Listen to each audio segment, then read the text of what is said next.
Le père Louis Kerb, il a été déclaré vénérable, ça veut dire que les portes de sa future béatification ont été ouvertes, si le Seigneur veut bien la confirmer par quelques miracles, et cette déclaration a été faite en 2019 par le pape François. Je voudrais raconter sa vie, en tout cas le faire assez rapidement, parce que ce qui est intéressant chez lui, c'est que ce prêtre, qui est né en pleine terreur révolutionnaire en France en 1793, eh bien, il a été dans cette génération qui a renouvelé le catholicisme en France avec beaucoup de ferveur, comme si le sang des martyrs qu'avait baptisé un peu ce petit enfant, eh bien, avait été source de chrétiens. Mais ce qui est particulier, c'est de voir ses réactions par rapport à quelque chose dont on ne parle très peu dans l'Église catholique, qui est un avantage quelque part, mais qui porte aussi ses inconvénients. Je veux dire la lourdeur administrative. L'Église catholique, c'est une église de droit. Ça veut dire que, issue de l'Empire romain, et les papes ont pris les titres des empereurs romains. On a voulu instaurer dans l'Église un droit canonique calqué sur le droit romain, qui permet d'éviter l'arbitraire, parce que on a beau être catholique, on n'en reste pas moins une société humaine, et il peut y avoir des évêques, des prêtres, qui abusent de leur autorité, qui se prennent pour des petits dieux. Pour l'éviter, l'Église a mis le droit dans sa structure. Alors, l'avantage, c'est que ça évite l'arbitraire. Qu'on se souvienne, par exemple, quand les églises protestantes ont été fondées au XVIe siècle, je pense en particulier à l'église calviniste sur Genève, il n'y avait pas de droit canonique, donc pas de possibilité d'appel pour ceux qui étaient jugés pour hérésie. Résultat, on m'a dit que, en 25 ans, Jean Calvin avait condamné à mort, suite à des procès, 2500 personnes. L'Inquisition catholique, paraît-il, dans ses 700 ans d'existence, a condamné à mort 1500 personnes. C'est déjà trop, mais parce qu'il y avait appel, possibilité d'appel, et les gens qui étaient mis en examen par cette Inquisition, ça se terminait la plupart du temps par des chapelets, des pèlerinages, des confessions, des choses comme cela. On le voit très nettement avec l'histoire de Sainte Jeanne d'Arc, qui avait fait appel au pape, et l'évêque a détourné la loi en faisant pression sur elle pour qu'elle renonce à son appel. « Soumettez-vous à vos juges », avait-il dit, cet évêque, Monseigneur Cochon. Le droit, normalement, l'aurait sauvée, même si elle aurait passé certainement plusieurs années en prison. Eh bien, en ce qui concerne le père Louis Kerb, il va fonder quelque chose, une œuvre très utile, très intelligente, et il va être confronté à l'inconvénient du droit canonique, la lourdeur administrative. Donc, comment faut-il l'apprendre ? Je dirais que ce vénérable nous permet de le comprendre. Alors, le petit Louis est né à Lyon le 21 août 1793. On est en pleine révolte. La ville de Lyon s'est révoltée contre la Convention à Paris et une armée dirigée par le général Kellermann a été envoyée pour mater ces révoltes qui existent aussi dans l'ouest de la France. Ça va être une guerre terrible avec un bombardement de Lyon. C'est dans cette situation que sa maman le met au monde et on lui donne le prénom de Jean, Louis, Joseph, Marie. Et il est baptisé le jour même. Il y a un fort attachement de la ville de Lyon envers ses prêtres et surtout les prêtres qui n'ont pas prêté serment à la constitution civile du clergé. Alors, ces événements font beaucoup de famine, et les parents en question, qui ont peu de moyens, qui sont comme beaucoup de gens qui travaillent dans le secteur de l'habillement, enfin ce qu'on appelle, ils sont tailleurs d'habits, le papa est tailleur d'habits, la maman est au foyer. Ces parents donc ont beaucoup de mal à joindre les deux bouts. Finalement, Robespierre tombe, la terreur s'arrête et peu à peu, à force de travail, le papa va redonner à sa famille un certain bien-être. Les parents sont donc des catholiques fervents et dans la suite des années, parce que tout ne se remet pas en place directement, il faut du temps, eh bien, ils entrent en résistance contre le clergé qui a juré à la politique française. Ils donnent d'ailleurs à leur fils, à force d'économiser, un précepteur. Les écoles, il faut le savoir, n'existent plus, tout a été détruit et rien n'a été encore rebâti par la Révolution française. Finalement, il arrive le directoire, puis le consulat avec Bonaparte, et Bonaparte, qui est intelligent, fait la paix avec la religion, dit-il, de la majorité des Français, et il va jusqu'à signer un concordat avec le pape. Donc, le clergé jureur s'efface, et un clergé qui a été fidèle revient, et les parents peuvent ainsi retourner à l'église. ils mettent leur enfant comme enfant de cœur dans l'Église et lui va développer dès cette époque-là un grand amour pour l'Eucharistie. Beaucoup de vocations d'enfants à cette époque-là naissent justement par le service de l'autel. Dans une liturgie qui est belle, la beauté, il ne faudrait pas lui enlever sa place, c'est très important. Quand il y a de la dignité, les enfants sont stupéfaits, sont admiratifs et quelquefois par là, la vocation entre en eux. Chez lui, ça se passe aussi par la prière. Et donc, le 15 octobre 1802, il a 9 ans, eh bien, il fait vœu de se consacrer au Seigneur. Il le fait devant la statue de Notre-Dame de Pitié, qui est à Lyon. Alors elle est plutôt vénérée sous le vocable de Notre-Dame de Grâce, mais c'est une statue magnifique et surtout, sa vocation ne va pas cesser à partir de ce moment-là.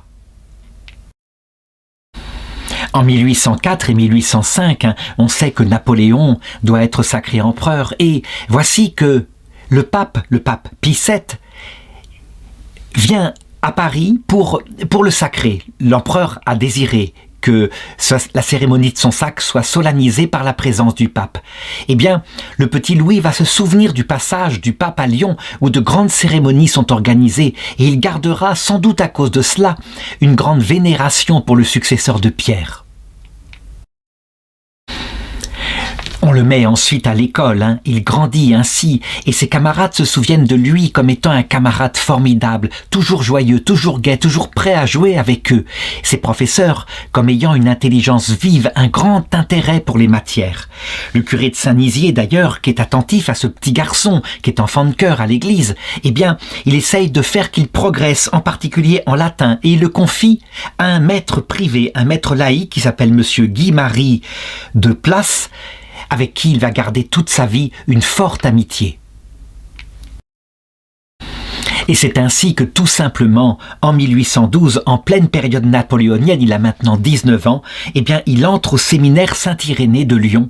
Et là, il va travailler énormément et aussi beaucoup prier. On peut dire que sa vocation, faite de prière et de travail, se fortifie et aboutit, tout naturellement, le 17 décembre 1816 à son ordination sacerdotale. Donc, ce qui est assez étonnant et qu'il faut remarquer, c'est que dans sa promotion, il y a 3 autres personnes qui seront extraordinairement célèbres dans l'Église catholique. On le voit, je le disais en début de cette vidéo, c'est comme si le sang des martyrs avait produit foison de saints. Ainsi, il avait été ordonné sous-diacre le 23 juin 1815, en même temps que Jean-Marie Vianney, le futur saint curé d'Ars, et puis Jean-Claude Collin, le futur fondateur des Pères Maristes, et puis Marcellin Champagnat, le futur fondateur des Petits Frères de Marie, les Marianistes. Cette proximité indique quoi? Eh bien, évidemment, d'abord, une très grande ferveur, un très grand amour pour la Vierge Marie. Et le Christ, ce sont des gens extrêmement fervents qui sont là. Et c'est sans doute pour cette raison-là que l'abbé Kerbe, eh bien, quand il est ordonné prêtre, commence d'abord par implorer le secours de la Sainte Vierge et il consacre les débuts de son ministère à la Vierge Marie pour qu'elle le protège. Le rôle de la Sainte Vierge est essentiel pendant ses études de théologie qui sont à cette époque sérieuses, qui se font souvent autour de saint Thomas d'Aquin qui est lu dans le latin, mais quelquefois desséchantes. Ça veut dire qu'il y a une possibilité, on le voit en particulier chez le saint curé d'Ars, une possibilité de se durcir. Lui avait un tempérament fort angoissé et on retrouve dans ses œuvres quelques restes du jansénisme. On peut dire que l'abbé Louis Kerbe, lui, ainsi que Marcellin Champagnat, à cause de leur amour de la Vierge Marie, n'auront pas ces séquelles venant d'une rigidité qui est la mode depuis quelques siècles dans l'Église de France. En tout cas, ce qu'on peut dire, c'est que sa spiritualité, en tout cas le chant d'apostolat auquel il aspire, il a pensé être religieux à un moment donné, chez les jésuites peut-être, mais pendant ses stages pastoraux, c'est l'éducation des enfants et puis aussi l'aide nécessaire qu'il faut donner aux prêtres qui sont souvent isolés dans des paroisses comme cela, démunis de toute vie confraternelle. Comment faire pour les aider? Il se rend bien compte de cela. Pour son premier ministère, c'est comme ça que ça se passe, hein. L'évêque le nomme vicaire en général sous la houlette d'un curé expérimenté. Eh bien, il est nommé à la paroisse de Saint-Nizier et là, avec son zèle apostolique, qui est normal chez un jeune prêtre, on lui confie l'école cléricale où sont des enfants qui peut-être se préparent éventuellement à devenir prêtres plus tard. Il se dévoue aussi à toute la jeunesse de sa paroisse. Aucun enfant n'échappe à sa sollicitude. Et là, il se rend compte à quel point il y a des besoins énormes. Les écoles, je l'ai dit, sont détruites et rien n'est reconstruit. Il se rend compte aussi des lacunes théologiques en formation de ses paroissiens. Et lorsqu'il prêche, eh bien, il essaye de repartir de la base, de leur enseigner les bases du christianisme qui a été si peu enseigné durant les années révolutionnaires et puis même durant les années napoléoniennes. Donc, au commencement de sa vie apostolique, on peut dire, on a affaire à un prêtre fervent et véritablement, on le voit, qui est donné à la prière, qui ne tombe pas dans le risque que courent beaucoup de prêtres quand ils démarrent leur apostolat, l'activisme exagéré qui quelquefois épuise, où on brûle un petit peu ses batteries et après on n'a plus d'énergie pour continuer le reste de sa vie apostolique. On le voit aussi extrêmement dévoué aux pauvres, c'est très important. La charité n'est pas seulement dans le discours, mais il y a beaucoup de pauvreté. Par exemple, un soir dans une rue, il voit une pauvre femme en pleurs qui est accroupie avec ses 2 enfants près d'un paquet de hardes et il apprend que le mari de la malheureuse est morte et elle est comme ça sans ressources. Elle a été mise à la rue par son logeur. Eh bien lui, bouleversé par cela, il va s'en occuper immédiatement, les loger, leur trouver des sommes d'argent, etc. C'est typique des prêtres dévoués de cette époque-là, qui suivent les enseignements de Saint Jacques. Quand ton frère te demande à manger et que tu lui dis « Je vais prier pour toi », où est ta foi qui n'agit pas? Et quelques autres anecdotes montrent que sa miséricorde s'étend à tout homme. C'est très important. On a des prêtres extrêmement rigides, qui sont sans miséricorde, qui disent que tel pécheur ne sera pas sauvé. Lui, personne ne l'indiffère. Par exemple, on l'appelle pour venir voir un prêtre qui est en train de mourir, un ancien prêtre en tout cas, un prêtre qui a défroqué durant la Révolution française et qui durant les années de terreur a fait exécuter beaucoup de victimes. C'est évidemment un échec d'une vocation absolument terrible. Et lui, il va le voir, et le prêtre est là, profondément désespéré, en disant « Il n'y a pas de miséricorde pour moi. Je suis un assassin.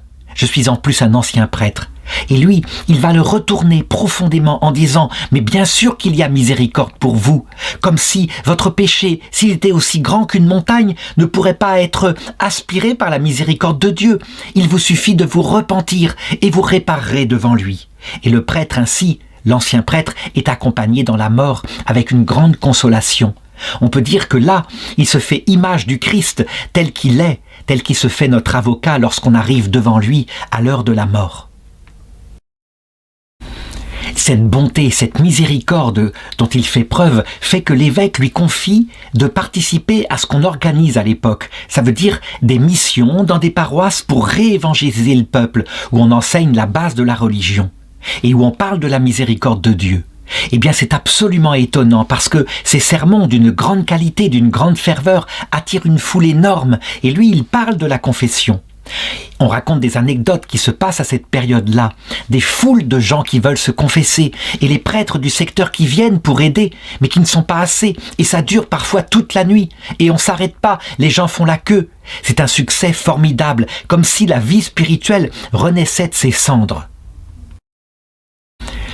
Les gens se convertissent en masse, ils retournent vers le Seigneur après les années terribles et on a le carnet de l'abbé Louis Querbe qui écrit ceci. On ne pouvait compter les tableaux, les gravures, les romans, toutes ces choses parfois érotiques, pornographiques qu'on a brûlées. Si je n'étais pas assez sûr de leur résolution, je faisais apporter ces objets chez moi et l'on m'en a envoyé un bon tombereau et je m'en suis chauffé pendant 8 jours. Évidemment, l'archevêque de Lyon se rend compte qu'avec ce prêtre, il a un élément formidable et donc il faut très vite le nommer curé. Sa charge de vicaire et de Saint-Nizier n'est pas suffisante pour lui. Et donc le 25 octobre 1822, il a maintenant 29 ans, il est expérimenté. On le nomme curé dans la paroisse de Vourles, dans la région lyonnaise. Il se rend aussitôt à son poste et les gens, là, sont pas très heureux de sa nomination. Ils aimaient beaucoup leur ancien curé. Il rencontre en arrivant un vigneron qui est là et qui lui dit « Oh, je regrette mon ancien curé, il avait promis de donner des leçons de latin à mon fils. » Et lui, il lui répond « Votre nouveau curé réalisera l'engagement de l'ancien. » Et effectivement, il le fait. Et d'ailleurs, cet enfant à qui il donne des leçons de latin, eh bien, il deviendra lui aussi prêtre. Il est devenu le père Pierre Favre et il succédera au père Kerle dans les œuvres qu'il va fonder un peu plus tard.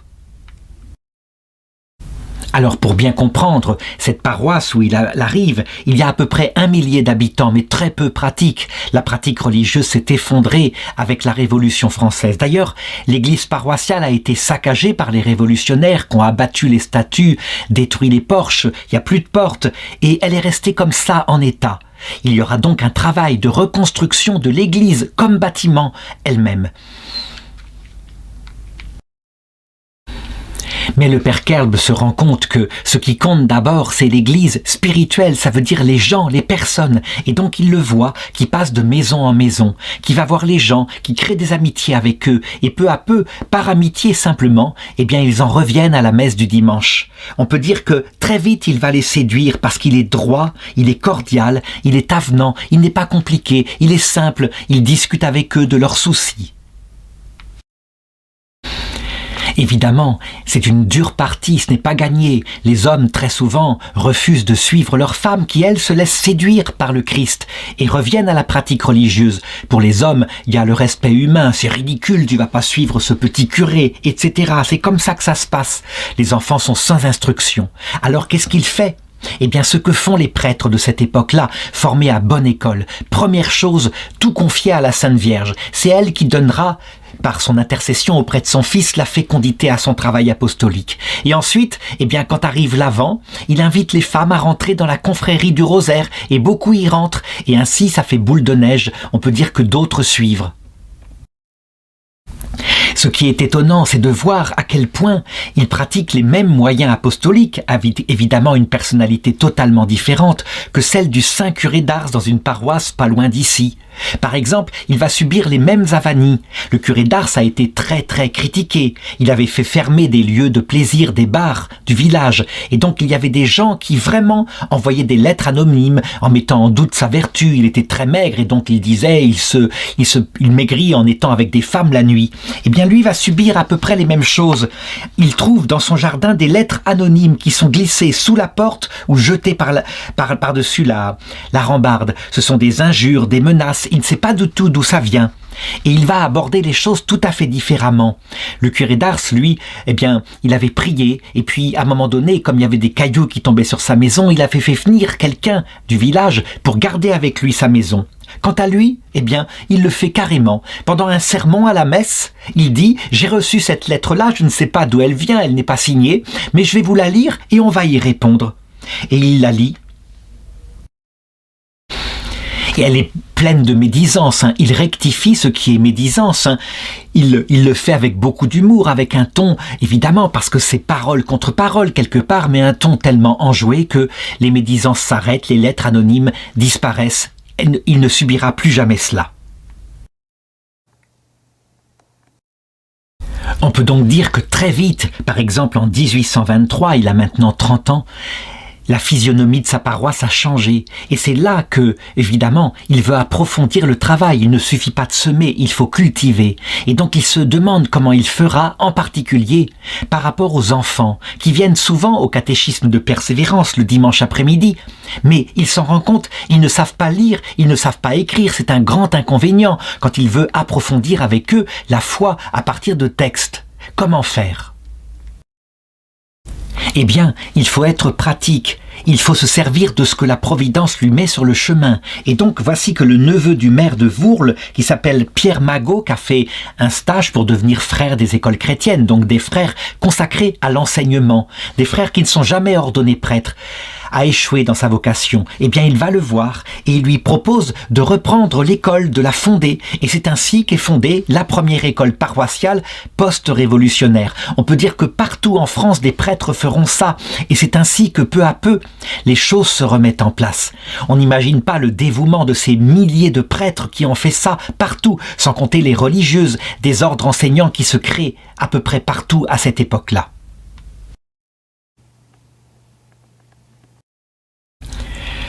Alors évidemment, les événements s'approfondissent, il est en train de faire rebâtir l'église, il a mis toutes les bonnes volontés, il a quêté. Et donc, l'archevêché de Lyon se dit qu'il serait formidable de mettre un tel prêtre, par exemple, à la paroisse de Sainte-Consorce, où il y a un mauvais curé et puis un pasteur protestant qui s'est installé et qui est en train d'attirer à lui toute la population. Ça ne se fera pas. À un autre moment, on se dit qu'il serait bon de le nommer comme supérieur du séminaire, du petit séminaire de Saint-Jodard, qui se trouve pas loin de Roanne, et là où des jeunes se préparent au sacerdoce. Pareil, ça ne se fera pas. La Providence, manifestement, veut qu'il reste dans la paroisse de Vourles pour une œuvre que je vais raconter maintenant.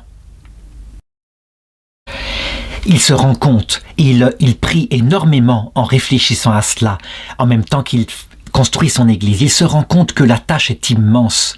Il est un peu dans la situation de Moïse, lorsqu'il devait juger tout le peuple. Il faut des collaborateurs, il faut en trouver partout, il faut une grande souplesse. Il faut que les prêtres soient aidés, les prêtres qui s'épuisent évidemment en tâches gigantesques, ils ont déjà leur rôle qui est spécifique. La prédication, la messe, la confession. Mais le catéchisme, comment faire ? L'idée serait peut-être de faire venir autour des prêtres des collaborateurs de toutes sortes. Il y aurait des laïcs, il y aurait des femmes, il y aurait toutes sortes de gens, et d'organiser cela de telle façon que ça puisse être efficace. Il lit en particulier beaucoup les vies de saints, et il se souvient d'un homme qui a vécu au IVe siècle, Saint Viator. Saint Viator dont je voudrais raconter la vie ici parce qu'elle va beaucoup l'inspirer.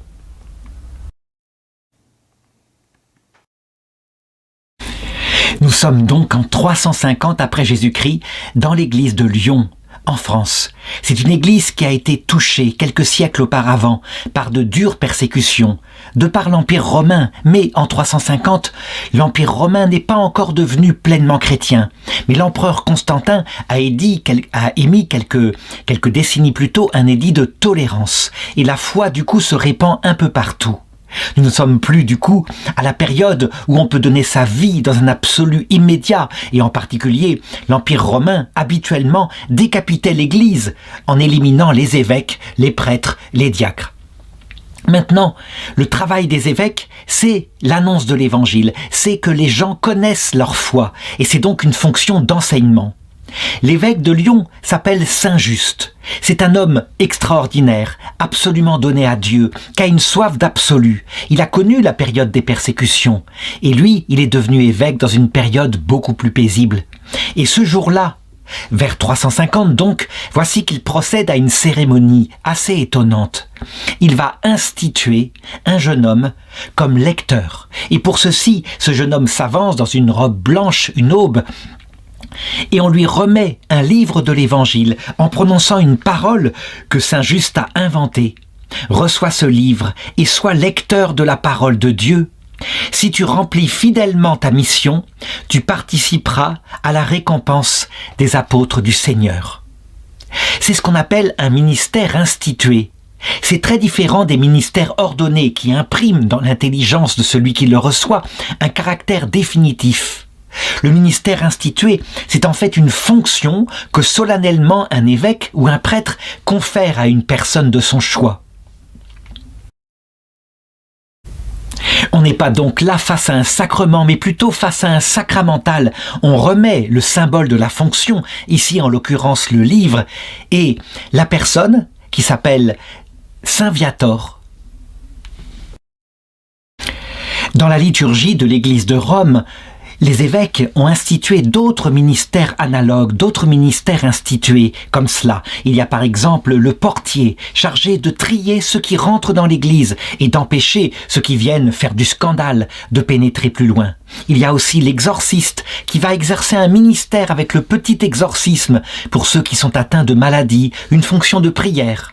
Il y a l'acolyte qui sert la messe, qui s'approche beaucoup plus de l'autel.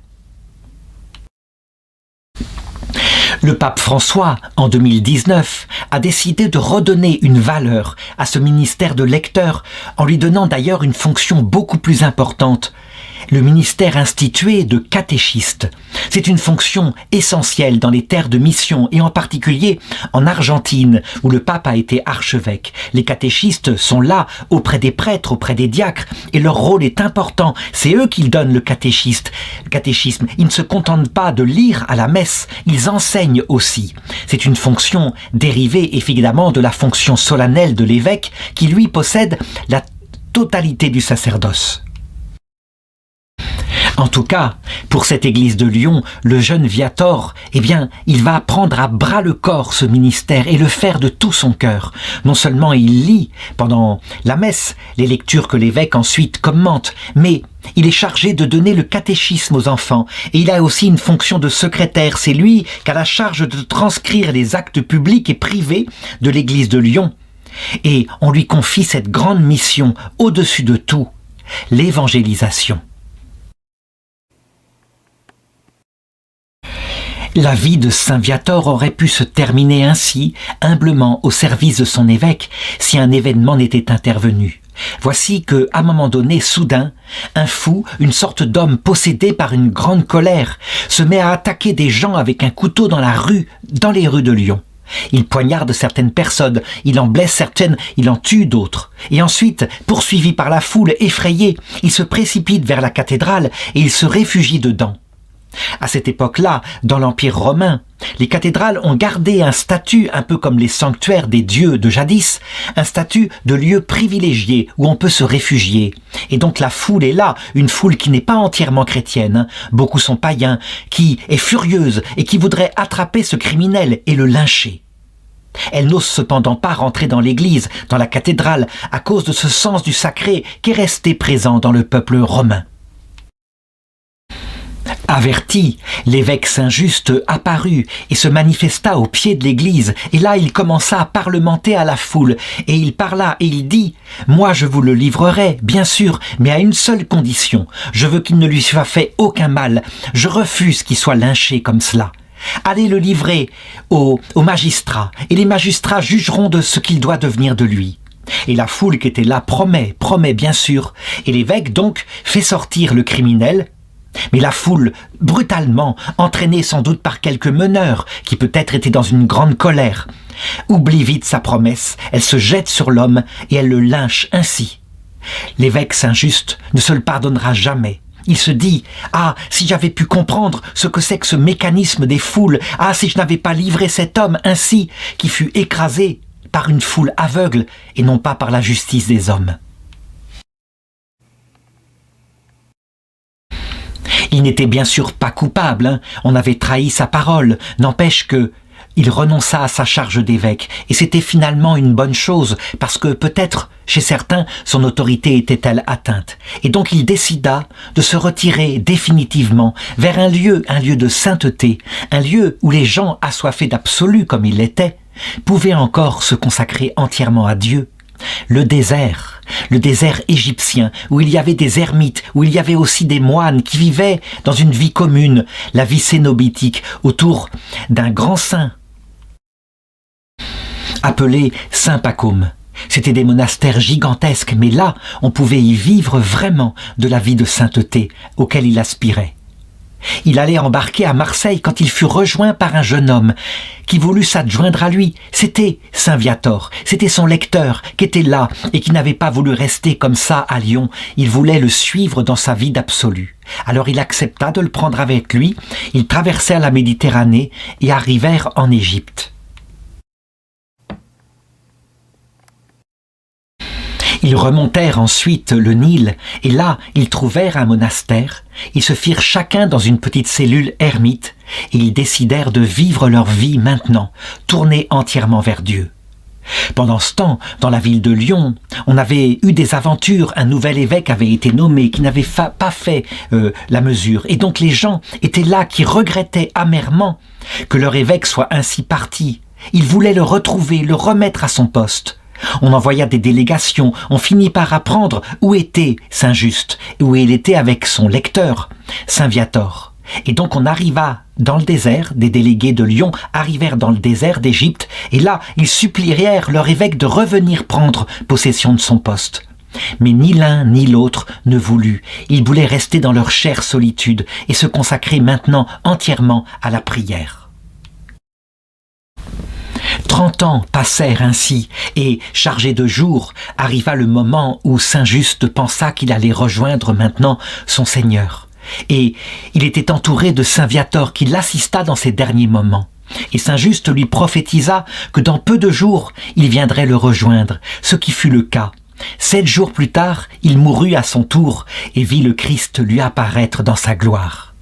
La nouvelle arriva jusqu'à l'église de Lyon, qui faisait partie de l'Empire romain. Nous étions à peu près en 390 après Jésus-Christ. Et on envoya des délégués pour récupérer les corps de ces 2 saints, et afin que l'église de Lyon puisse être définitivement, par la présence de leurs reliques, sous leur protection. C'est ainsi que depuis ce temps, leur corps est conservé à Lyon, et surtout celui de ce saint lecteur, Saint Viator, qui sert de modèle maintenant partout dans le monde depuis que le pape François a voulu, je dirais, reprendre son ministère,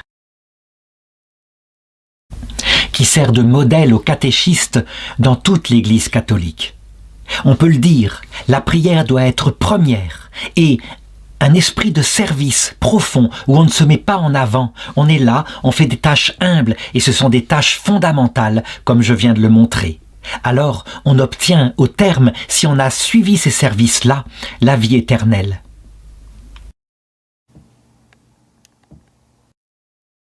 On comprend maintenant pourquoi le père Louis Querbe, quand il voulut fonder son œuvre, lui qui connaissait qu'était du diocèse de Lyon, ou en tout cas d'un diocèse proche, voulut prendre Saint Viator comme modèle et comme patron de son œuvre, et il fit bien, ça correspondait exactement à ce qu'il voulait faire.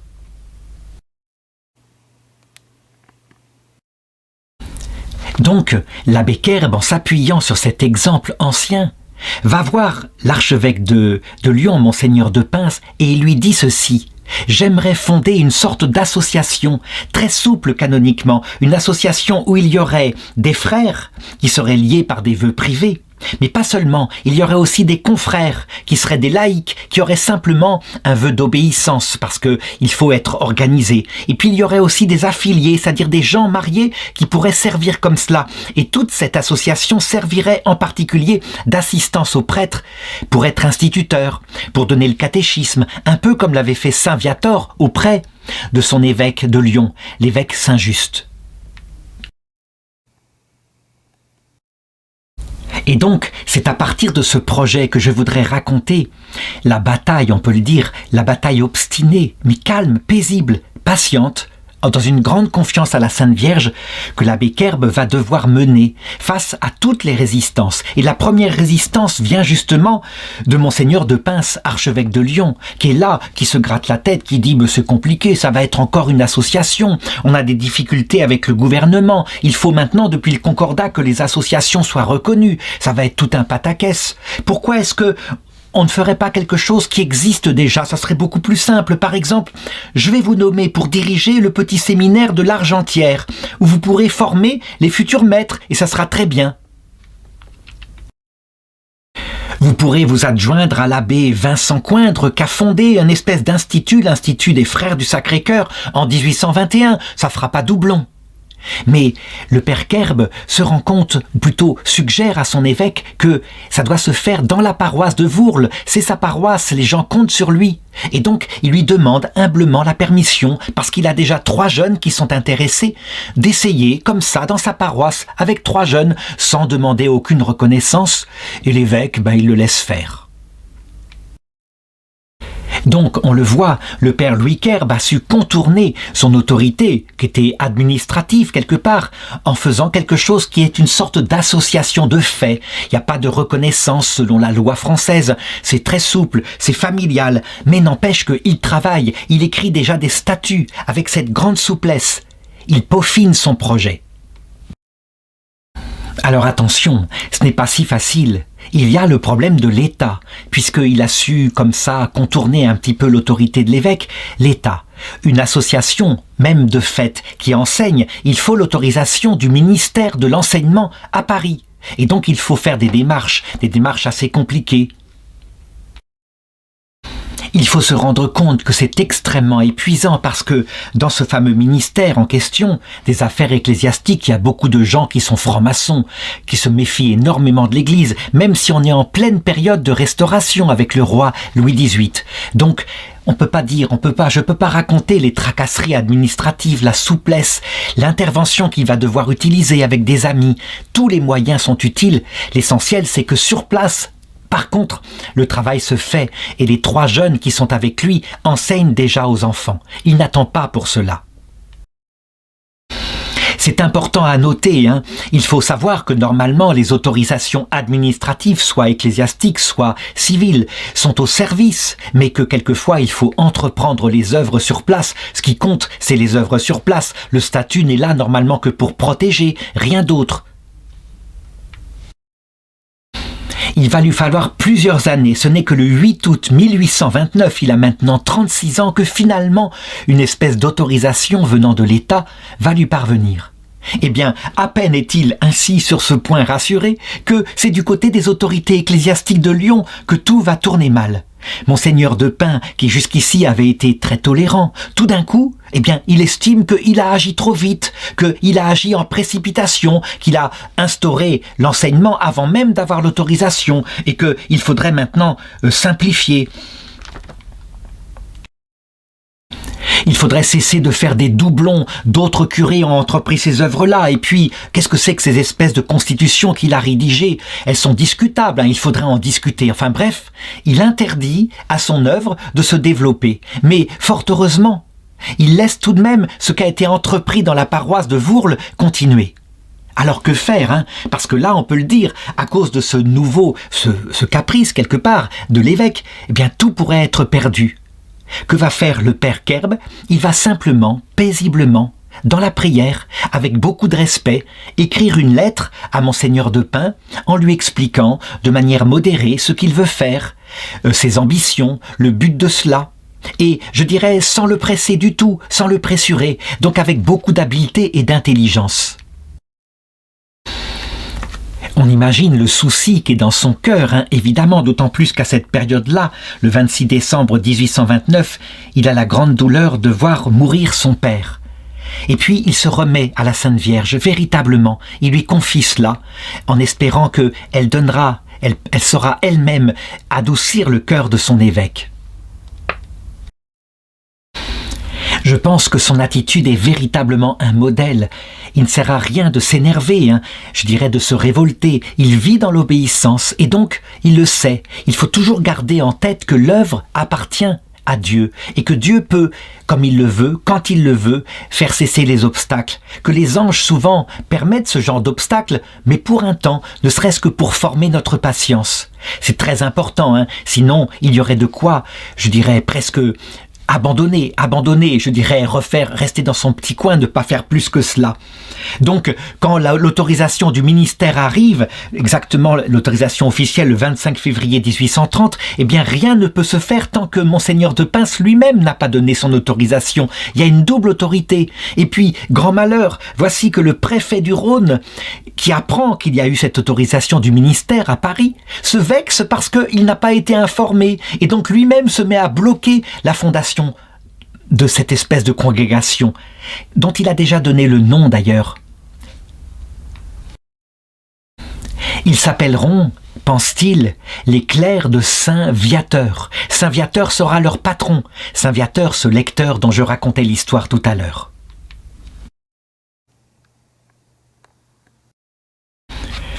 Il a bien raison, le père Louis Kerbe, de se confier à la Sainte Vierge, parce que finalement 2 députés vont s'efforcer d'adoucir la révolte du préfet du Rhône, tandis que du côté de l'évêché, Monseigneur de Pin finit par lever son veto et par donner l'autorisation.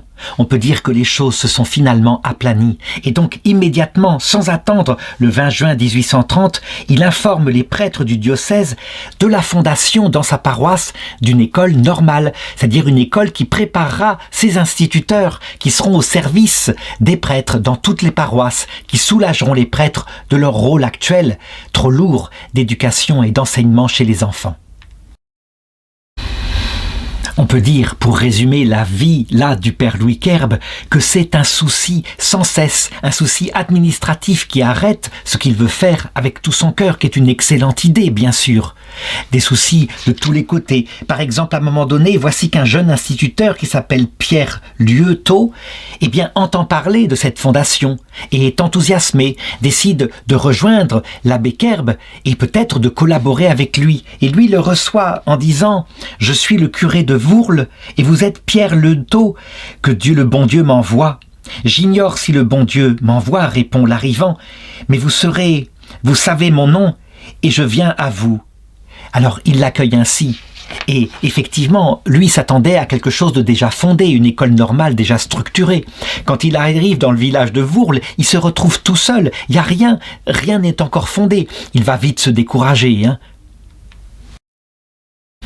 Il est profond déçu et il ne restera finalement qu'à cause de la bonté, de l'extrême bonté, gentillesse du père Louis Querbe qui est là, qui l'entoure, qui l'encourage et qui ne l'abandonnera jamais.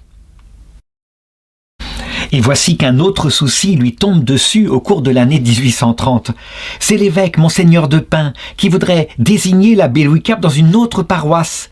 Il voudrait le nommer curé de Bourg-Argental. C'est quelque chose de catastrophique. Les statuts de l'association qu'il a fondée sont pour Vourles. Donc, est-ce que toute l'œuvre qu'il a faite, comme ça, en se bataillant administrativement pendant 5 ans, va s'écrouler? Fort heureusement, ce nouveau projet va s'écrouler. Mais véritablement, là, il se rend compte ce dont je voudrais parler. Comment il faut véritablement peaufiner les statuts d'une association lorsqu'on la crée. Vraiment, si par exemple dans la dénomination de l'association, il y a marqué que le siège social obligatoire c'est tel lieu, et que la dépendance c'est tel évêque, et que les choses changent au cours des temps, eh bien l'association tombe. Voilà pourquoi il est nécessaire, quand une œuvre est fondée, disait l'abbé Louis Querbe, d'avoir des notions non seulement de droit civil, mais aussi de droit canonique. On peut dire d'ailleurs que les canonistes qui viendront à son aide un peu plus tard, qui sont à Rome, modifieront les statuts de son association parce qu'il l'a mise trop en dépendance de l'archevêque de Lyon. Et s'il venait un jour un archevêque qui déteste cette œuvre, eh bien il lui suffirait d'un geste de supprimer l'association. Elle dépendrait entièrement de lui. Il n'y aurait pas de survie. Il faut donc quelquefois être dépendant directement de Rome. Rome est lointain, mais au moins les choses ne sont pas détruites par un aléa local. Qu'on se souvienne par exemple de ce qui est arrivé en Belgique, quand Monseigneur Léonard, l'archevêque de Bruxelles, plein de zèle, avait créé lui aussi une association où étaient accueillis des jeunes prêtres qui venaient ainsi renouveler le clergé de Bruxelles. Eh bien son successeur, puisque le statut canonique dépendait de l'archevêque de Bruxelles, son successeur avait simplement annulé la fondation d'un seul coup et ces jeunes séminaristes s'étaient retrouvés à la rue. Alors je ne veux pas dire maintenant que Monseigneur de Pins est qu'un évêque compliqué. Il a parfois de bonnes idées. Par exemple, quand on apprend que la congrégation des frères maristes ont été fondés par le père Marcellin Champagnat, qui a un objet tout à fait différent, ce sont des religieux consacrés au culte de la Vierge Marie, eh bien elle est en but à l'hostilité du gouvernement, qui ne veut pas l'approuver comme une nouvelle congrégation. Monseigneur de Pins va donc voir, ou plutôt convoque le père Merbe chez lui, en lui disant « Mais pourquoi ne pas fusionner comme ça, puisque vous êtes amis, vous êtes collègues du séminaire, et ainsi on contournera ce blocage de l'État ». Il s'avère que le père Marcellin Champagnat, évidemment, est un ami et en plus un homme de Dieu, comme le père Louis Querbe. Donc ils vont s'entendre profondément. Pourtant, leurs deux associations, leurs deux fondations n'ont absolument pas le même objet. Eh bien, leur entente va contourner cette difficulté. Le père Louis Querbe va d'ailleurs modifier ses statuts de manière à intégrer les pères maristes de Marcellin Champagnat. Il n'aura pas besoin de le faire, c'est tellement différent que Monseigneur renonce finalement et je dirais par contre la bonne volonté, l'humilité du père Kerb lui servira parce que cette modification des statuts fera que plus tard, eh bien, sa congrégation pourra elle-même survivre à d'autres aléas que je ne raconterai pas, hein, c'est très compliqué. L'essentiel, la seule chose qui compte, c'est ce qui se passe sur le terrain. Et sur le terrain, ça grandit tout doucement. Vraiment, on peut dire que des vocations s'adjoignent, parfois découragées, hein, tellement c'est misérable. Par exemple, en 1836, il a maintenant 43 ans. C'est un lieu tellement glacé où il s'installe et il y a très peu de nourriture que beaucoup de jeunes qui voudraient se consacrer dans les clercs de Saint-Viator finissent par partir. Mais en 1836, voici qu'une bénédiction arrive. C'est un abbé qui est tout nouvellement ordonné, l'abbé Faure, qui le rejoint, qui est un caractère très différent de lui. C'est un jeune homme timide, très effacé. Et lui, au contraire, le père Louis Kerb est très entreprenant, très avenant. Eh bien, ils vont s'entendre parfaitement. C'est une collaboration formidable qui va s'instaurer entre eux et qui ne va jamais cesser non plus.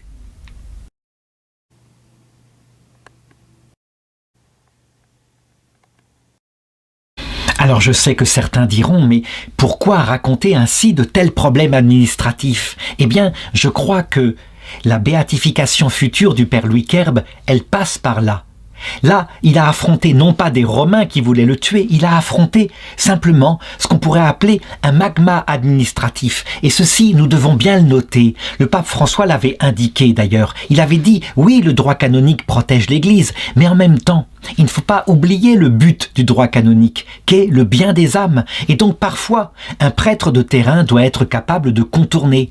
Le pape François racontait par exemple comment, quand il était archevêque de Buenos Aires, puisque le droit canonique demande, quand un adulte veut être baptisé, au moins 2 ans de préparation, mais que quelquefois la situation ne rend pas les choses possibles, que l'âme est prête par exemple, elle s'est formée, sa conversion est totale, il lui arrivait de contourner en baptisant immédiatement et sur place des enfants. Eh bien, il faut en même temps avoir cette profonde obéissance au droit canonique et en même temps une grande capacité à le contourner quand c'est intelligent, quand c'est nécessaire. D'où ça vient? Eh bien, ça vient du fait, je l'ai dit, que le droit est au service de l'homme et non pas l'homme au service du droit. Notre Seigneur nous l'a appris. Alors je passe sur les aventures administratives, j'en ai raconté suffisamment. Je veux raconter simplement cette dernière anecdote. Des jeunes rentrent de plus en plus nombreux, des jeunes qui sont parfois religieux, comme je l'ai dit, parfois laïcs, parfois mariés. Mais le 24 novembre 1836, voici qu'une note sévère arrive de l'archevêché de Lyon, toujours Monseigneur de Pins, qui interdit à ce qu'ils portent maintenant le costume ecclésiastique, y compris pour ceux qui sont simples frères, mais consacrés à Dieu. Et pourquoi? Parce que il s'avère que on a repéré dans une rue de Lyon un des membres des clercs de Saint-Viator qui a fait une bêtise, qui a fait un scandale, il avait trop bu et du coup on ne veut pas déshonorer le costume ecclésiastique. Enfin, voilà ce qu'il en est. Finalement, évidemment, comme la plupart sont innocents, c'est simplement un homme qui a détourné, ça aurait pu d'ailleurs être un prêtre diocésain, ces difficultés tomberont 1 an plus tard. Et donc, finalement, au-delà de ces immenses difficultés, qui ressemblent un peu aux 7 travaux d'Astérix, quand on dit que, pratiquement, pour arriver dans cette bande dessinée de Goscinny, pour arriver à réaliser son œuvre, il fallait presque, je dirais, c'était plus compliqué que de battre une légion romaine. Finalement, sa petite congrégation, les clercs de Saint-Viator, va grandir et va commencer à être demandée dans d'autres diocèses, parce qu'il faut le savoir, c'est très intelligent. Ça s'est jamais vu dans l'Église. Peut-être si quand même avec les frères des écoles chrétiennes qui, certes, eux, par contre, n'ont pas de personnes purement laïques, n'ont que des frères qui ne sont pas prêtres. Mais tout de même, là, c'est une souplesse totale. Il y a toutes sortes de statuts dans cette association des clercs de Saint-Viator. Et donc, il est conseillé de manière très intelligente par le Saint-Siège.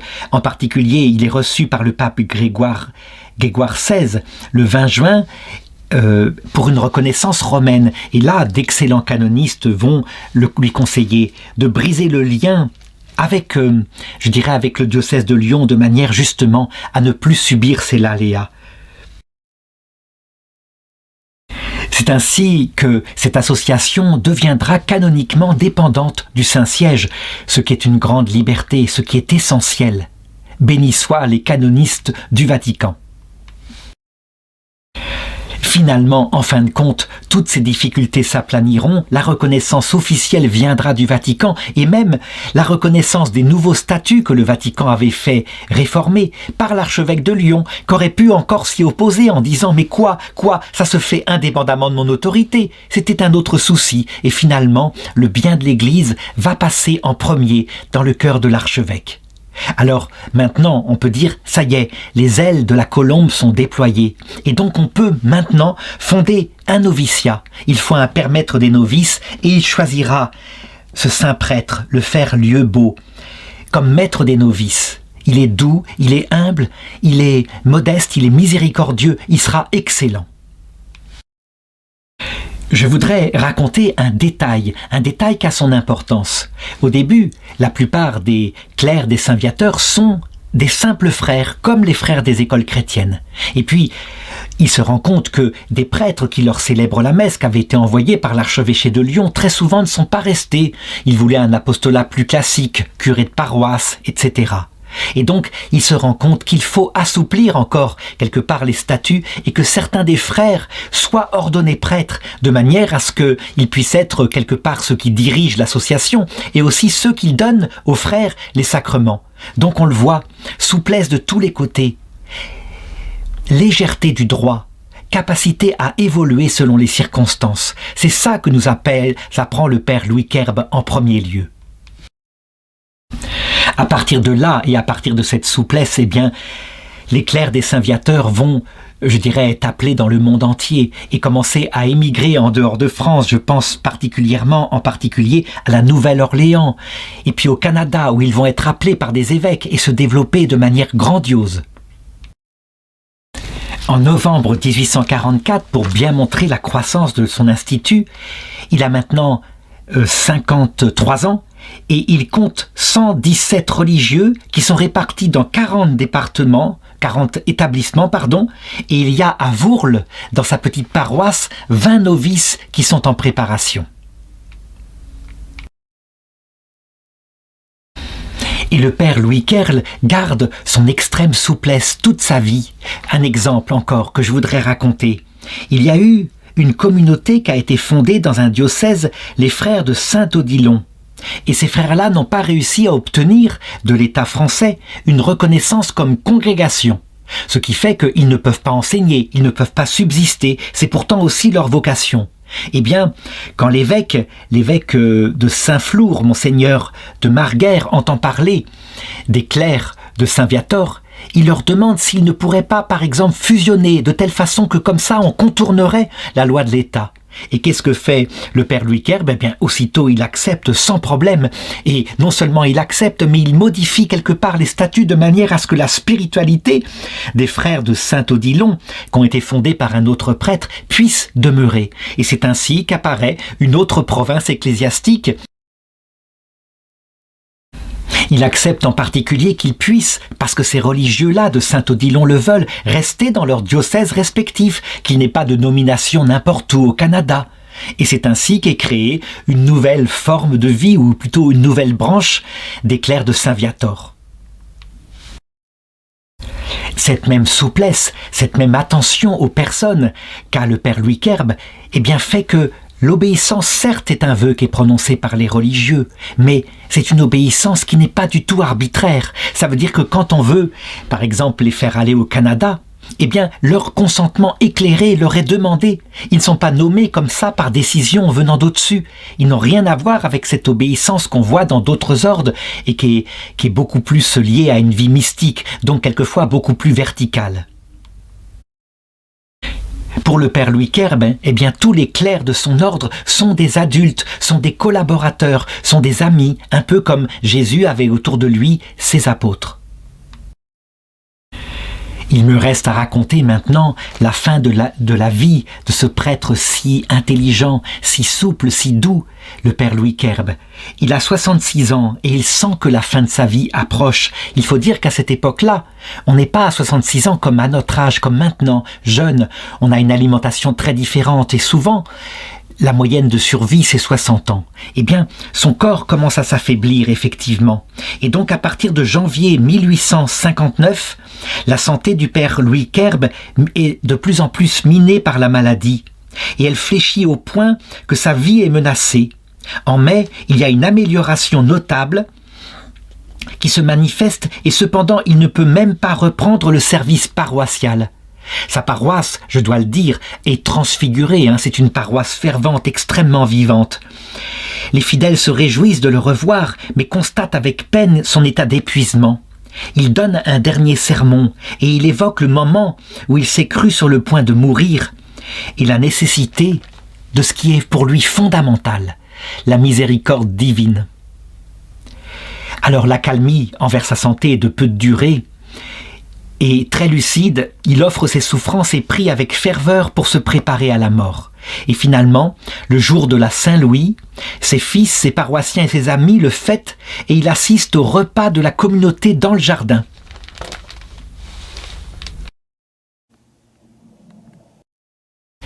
On peut dire que ce jour-là, il reçoit comme une récompense de toute la bonté qu'il a transmise autour de lui, et c'est vrai.